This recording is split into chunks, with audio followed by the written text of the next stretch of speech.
innovation 4.0. මේ ඔක්කොම විකාර කතා. Let's get to the heart of the problem and not completely repeating jargon. Forget it. What are we facing? We are facing a revolution. AI is not another technology. AI is creating a new species. Get that into your head.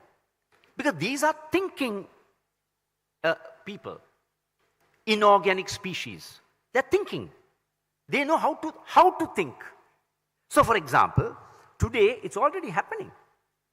There are people who are talking to their ChatGPT. Now Banuko, who was here in the morning or after lunch or whatever, I don't know. He chats to his, in fact his wife and he came to dinner, and his wife jokingly said, he talks to his ChatGPT personal assistant more than he talks to me. That's a fact, you should have asked him. Had I told you this, you could have asked him, Banuka, you talk to your personal assistant more than you talk to your wife, jokingly. But constantly he's talking. So what happens? Each of us are going to have a personal assistant whom we talk to. Tell me this, tell me that, what's the stock news, what's this, what's that, whatever. I can say, now I'm going for a talk with the CI students, give me a few points to challenge them on whatever, and I'm constantly talking. And this personal assistant is learning more and more and more about you. So one day, this assistant will tell you, Peter, I see that you're having a problem. You're not feeling that great. I see something different in you today. And I say, yeah, you're right. Is it something to do with your partner? Say, Kanchana.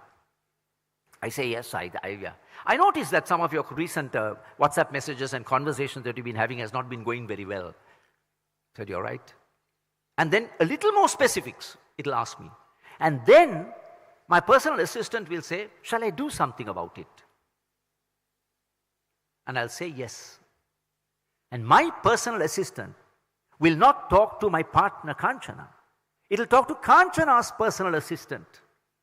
They will have a conversation. And they'll screw one of us over. What will they conspire behind our backs? What will they talk about?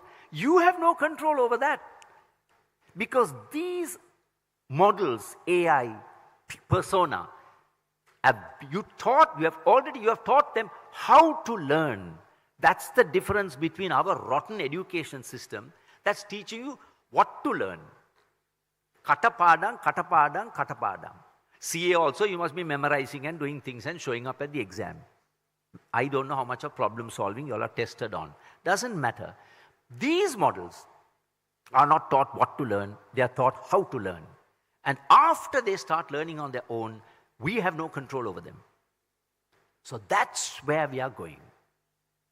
And now firstly, that is going to disrupt the kind of work that most people do, including chartered accountants. Take audit. Audit is gone. AI can do much better audit than you can ever dream of. So the standard routine stuff that you do in audit is all gone. Have no illusion about it. For example, I was reading transaction testing, right?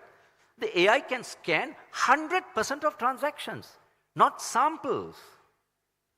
So they do 90% of transaction testing is now done by machines. Sri Lanka might be backward. That doesn't mean to say you're going to enjoy this runway that you have for too long. So routine standard jobs are gone. Even in a factory those days, we are stopping by inventory. Now they are all barcoded or tagged. A drone will come in these, and they just go up, down, inventory done. So any of you are in inventory, auditing and, taking inventory, that's all gone. So routine tasks are finished. Reconciliation. AI can match invoices in real time. So it's all happening in real time. And there is no more year-end audit and all that is all gone. Do you all do year-end audits? Half your audits? Show of hands, please. Uttata usanda. Lajja vendepa. Then you all don't do. You all have stopped doing year-end audits. Am I correct? I'm sure you do, no? It's all real time. Even in banks, there's no end of day closing.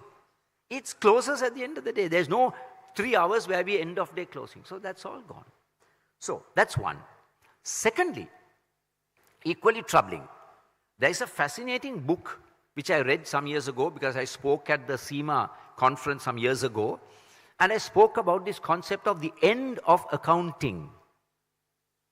Very, very, shall I say, exciting topic. End of accounting. Baruch Lev, professor at the New York University Stern Business College, he wrote this book some years ago.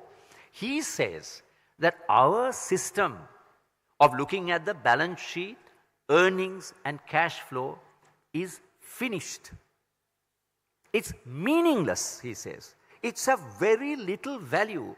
And we are still holding on to these 3 ancient reporting to think that it's going to tell us something about our future. It's not. It's like using a rear view mirror to see what has happened. It has no perspective on where you are going. So he says investors find very little value. In fact, he's made a very interesting, go and listen to his talk. It's on YouTube. Try and get the book, at least students, conference, student chapter. Buy that book. You can buy it on Amazon. I have it at home. Put it in your CA library. Challenge yourself like this, gentlemen and ladies. Read books like that, The End of Accounting. What does he say? He says, you know when double entry was first started? Anyone knows? This double entry system, business. Anyone knows? Take a guess. How many years ago? Take a guess. How many years ago? How many? Just take a wild guess. Let's have some fun. How many years ago? Double entry. Okay. How many? 1494. How many years ago? 400. How many? 500. So he says, the guy who invented it, Luca Pacioli, if he comes today, he can comfortably come and sit in your office and he can do the work. 500-year-old fellow can come. Nothing has changed, gentlemen and ladies. Nothing has changed. In fact, he takes the example of US Steel reporting 100 years ago, and the opening book is like that. You have read the book? Yeah. You have read Baruch Lev's End of Accounting? I'm sorry? Okay. So he's saying that they're showing the balance sheet of US Steel 100 years ago and US Steel today. And that's supposed to measure the health of a company. Supposing you did the same tests that were given to human beings to test their health 100 years ago, and if you did those tests today, how can you predict the health of a human being with a 100-year-old test? So he's saying that's all gone. Why? Because your balance sheet is not capturing what's going on in the world today. I mean, I used to talk about data. Now take, for example, the WhatsApp. How much was WhatsApp acquired for by Facebook? Any guesses? I think you all know. 17 or 18 billion dollars Facebook paid to acquire WhatsApp.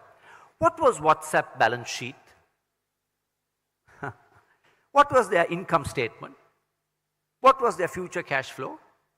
50 employees, 0 revenue, 0 income. 0 projection on future cash flow. So if you all were evaluating the company, all you wonderful people here, you will say, අපිට උගන්ලා තියෙන්නේ cash flow එක බලන්න ඕනේ, balance sheet එක බලන්න ඕනේ, මේ earnings බලන්න ඕනේ. Then you will say, this bloody company is not worth anything. And you will tell Facebook, you must be mad. I won't pay 15 rupees for this company. You're paying $17 billion. So what did they pay $17 billion for? Because WhatsApp had 500 million users. Which balance sheet captures that? Which earnings statement captures that?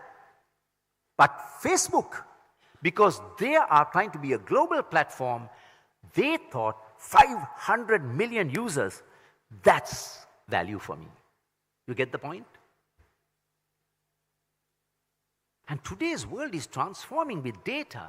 We are not looking at the power of data and reporting. I'll tell you, take a classic example. You'll be shocked by this example. Take Toyota. And let's talk about the numbers that you all work with. Take Toyota, right? I had the numbers here. I'm going to share something with you so that we have, I have another 5 minutes more. Because you follow these gap standards. So I looked at some interesting numbers about what Gap is saying about Toyota and Huawei and what the real world situation is. Okay. Give me a second, please.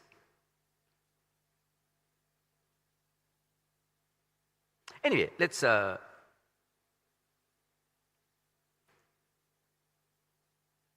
give me a second. I had it here just a while. Okay. So let's look at Toyota, right? So now their revenue is 280 billion. Their net profit is 18 billion.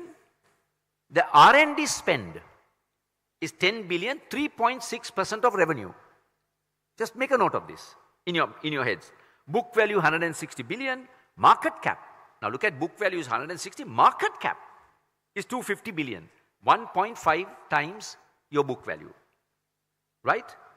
Now what the book captures well is factory inventory car sales. That's what they're capturing, okay? Now, compare this with Huawei. Why are comparing this with Huawei? They're a telecom company. But are they? Now their reporting gets gap distorted. You all swear by these gap standards. Their revenue is 90 billion.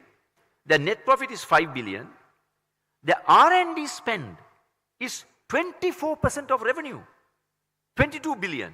Book value 50 billion. Market cap 130 billion. 3 times the book value. Now what is the book failing to capture? Why is it having such a poor book value? Because they have not understood where Huawei is going.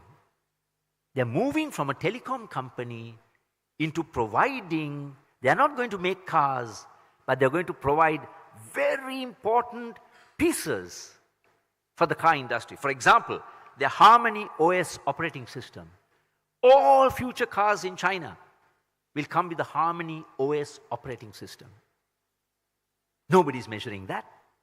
Now they're comparing car companies with the number of cars they produce. You see what I'm trying to get at? Where is that value captured? So Huawei is transforming. If you put them as a telecom company, you look at them very differently. But the moment you see, my God, they are going to be running their software. Because the bloody Americans, fools, went and put an embargo and stopped selling Android to them. They said, we'll invent something. So their Harmony OS will be in millions of cars. Now that network effect of those cars is not taken into account in your balance sheet and P&L. So if you go and work for a company like that, what the hell are you going to do? Because you have got bloody old outdated skills. How are you going to be of value to that company? You will be looking at the standard stuff. You're going to miss out. Aha! I know where you're going with this. I can see network effect. And you'll start providing useful information to your management if you're an accountant in that company. Data. When Harmony OS runs in cars, look at the real-time driving data they'll get to create huge AI models. That's the world of models. Where is that in the balance sheet according to your gap standards? Not captured. You understand how far behind we are. And that's what I want to challenge you with, folks. It's time to shake out. Even CA as an organization, and I'm saying this openly and I'm saying this in a friendly way. I've not come here to thrash people, bash people, criticize. No, I just want to challenge you. This is just not good enough. I looked at the CA purpose. Let's create professional accountants. What does that mean? It's outdated. It's time for the students' wing of the CA to shake yourself out of this. And also get rid of these suits and ties and all that, Why are you wearing this? For what? You have come here to learn. How uncomfortable is it? I'm saying, let's start there. Even the British don't wear. But we are colonial, no? Sri Lanka, Bangladesh, India, Nepal. The British have gone beyond. We are now still trying to be like the British. That's the kind of transform mindset that I want to talk to you about. Transform. Why are you wearing this, terribly uncomfortable clothes? For a full day of learning, wear a t-shirt. Come, don't wear rubber slippers. Wear a nice pair of sneakers, whatever, and say, conference. We are going to be working today, guys. Not sitting and listening to people speaking. We listen, we go and work. We break out into groups. We are going to put our minds to work. So only then can we cross the boundaries that we have created, these shackles that we have placed upon ourselves. So before we transform others, I'm urging you to transform yourself. What are these barriers that have been placed on you? And from childhood, even when you're small, that's what happens, right? I mean, every child is creative. Every child is asking questions. What do our parents say? I say, in Sinhalese, we say for those of you foreigners who might not know, in Sinhalese they say, Panditya Vendepa. Prashnahana, Panditya. Don't be a bloody professor, man, by asking questions. That's not a good translation. Don't try to be a Pandit. That's right. Panditya is Pandit, not professor. Don't be a bloody Pandit, man. Just say, do it because I'm telling you. So we grow up worshipping this one, worshipping that one, teacher, parent, this one, that one. And then suddenly you become a CA professional.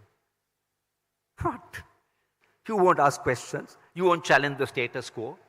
I go to universities, people don't ask questions. Why? Because you all are too busy leading other people's lives. I don't know how many of you really wanted to be CA. Or whether somebody, your parent or someone forced you to. So start looking at yourself. What am I? Who am I? Must I break out of all these layers that have been placed on me?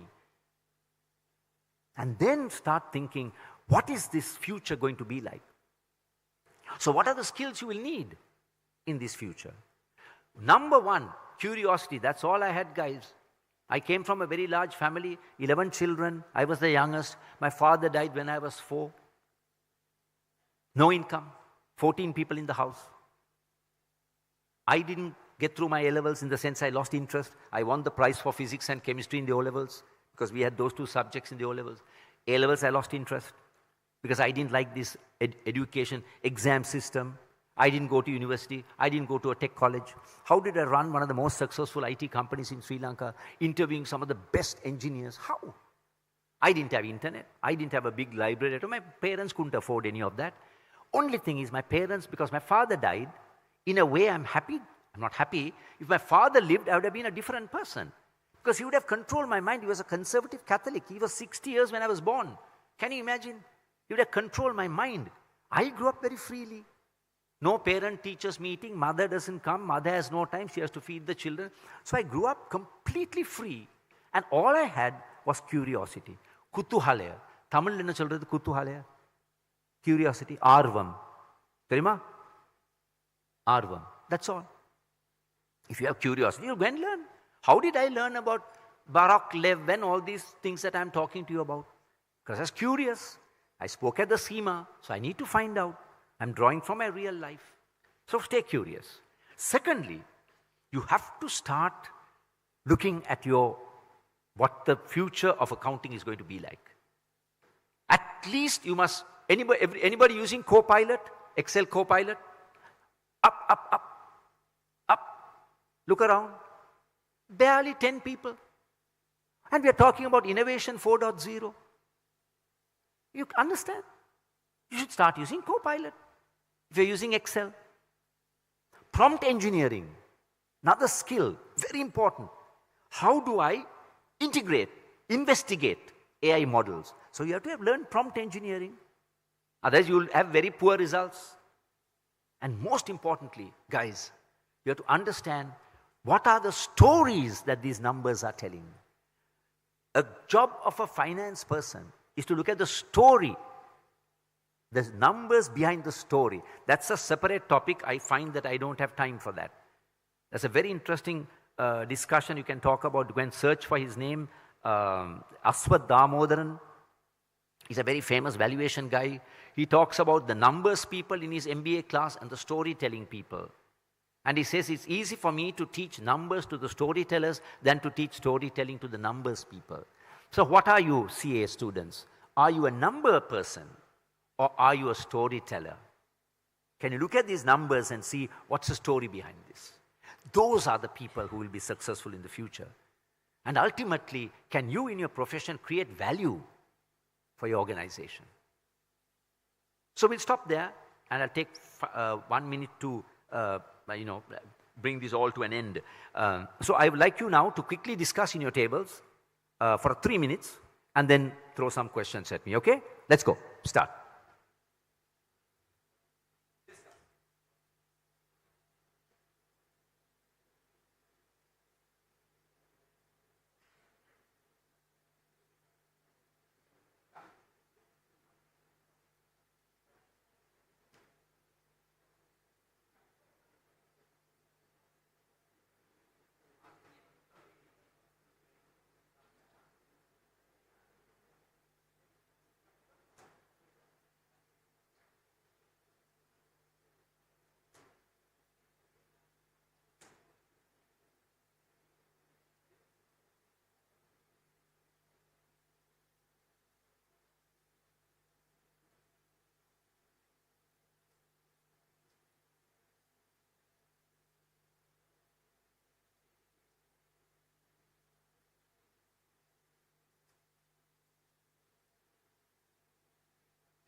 So why don't we let the foreign delegates ask a question? So anyone from the foreign delegation would like to raise your hands? We can send a mic to you. From Nepal, India, Bangladesh, and there's India, there's Bangladesh. You gentlemen are from? Pakistan, India, Bangladesh, Nepal. Yes, Nepal. Catch. Just kidding.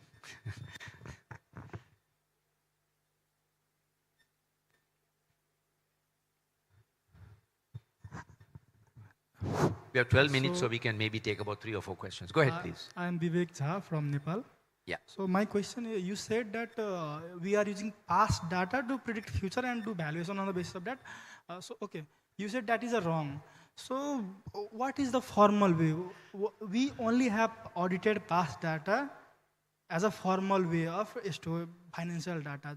So what do you suggest? What would be better option to predict future in a formal way? So okay, so forget this word formal. Again, you're unnecessarily placing a restriction. Why formal? What is formal and informal? That's the starting point. Don't think traditionally, gentlemen and ladies. Forget jargon like that. What is that? You understand? You quickly realize, what did I just say?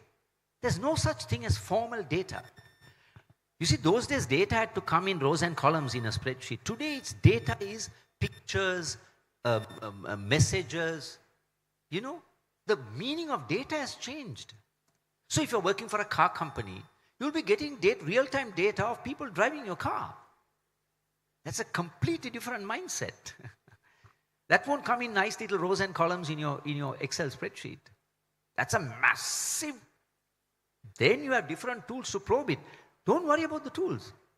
The question is, what's the question I'm going to look for, or what are the indicators I'm going to look for in that massive volume of data to think of something that will be of value to my company? So, answer number one: transform, transcend this notion of formal data and informal data, and always start looking for real-time data, right? And start looking, what is that? What's the story I'm going to take out of this data? Not what the company wants. Produce this report, that report says, that's all, that'll be done. I want to look for something more than that. That'll be of value for my company. But you have to be working in a future-driven company. Most of our corporate conglomerates in Sri Lanka are backward. They won't need a person like that. They'll say, I say, don't get too smart. Just look at this and tell me the report that you asked of you. So I understand the problem. Yes, we'll go to Sri Lanka and then we'll come back. Okay, since you raised your hand. Yeah. Question from Bangladesh, and then we'll come to Sri Lanka. We have Hello? 9 minutes more. Yes, fire away. Yeah, this is Samira from Bangladesh. Yes. So when we go for an audit, we're initially provided with a financial statement. But one of the procedures that we perform is an analytical procedure where we try to look for the story behind the numbers. And we ask the client or the management about the story behind these numbers and the changes behind them. But as auditors, that is a procedure we perform. But for the general users, like as you said, Facebook didn't have the numbers. But if I go for evaluation, I'll obviously look for the other informations as well, like what was the user number for WhatsApp. But for the general users, what sort of information do you believe should be provided initially along with the financial statement so that the general users who are not auditors will have better access to understand the actual picture of a company? Okay.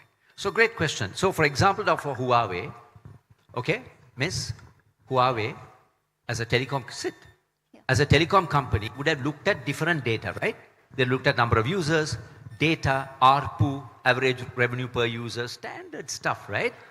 But the moment Huawei decides, I'm going to be in the EV, electronic vehicle business, I'm going to create an OS, all that changes. So what will they look for? Interesting question to ask, no? Forget that. I want to give you a primitive example. Take our supermarkets, right? I don't want to mention names. It's far too embarrassing. These are great conglomerates in Sri Lanka, supermarkets, right? Till very recently, you have to go and give your telephone number to get your loyalty. Why should you tell your number loudly and the person next to you hear your phone number, miss? You get it? So primitive. Now they have this thing where you go and type the number. Come on. If you have a loyalty card, you tap and go. So you understand. That conglomerate, we look at earnings and all that. They are not looking at the basket of goods that my customer, they have the full information. What you buy, quantity, time of day, how often. They do nothing with this data. And you think we have missed the AI wave, guys, in Sri Lanka. I'm telling you, we are gone, we are finished. Forget it. We are that primitive. So forget about these Harmony OS that don't even go there. Take a supermarket. They are not looking at the basket of goods and having an exchange with me. An exciting exchange, transactional exchange. Telling me, Peter, you may have run out of bread or butter today. Or he's buying wines at the counter. When I buy a bottle of wine, they'll give me a promotion for a cheese. You get the point? Sri Lanka. Anyone from Sri? Yes. You can use.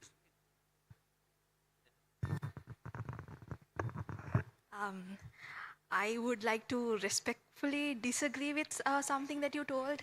The thing is, you mentioned how Huawei, their book value is, their market capitalization is 10 times, and Toyota, their market capitalization is also X number of times.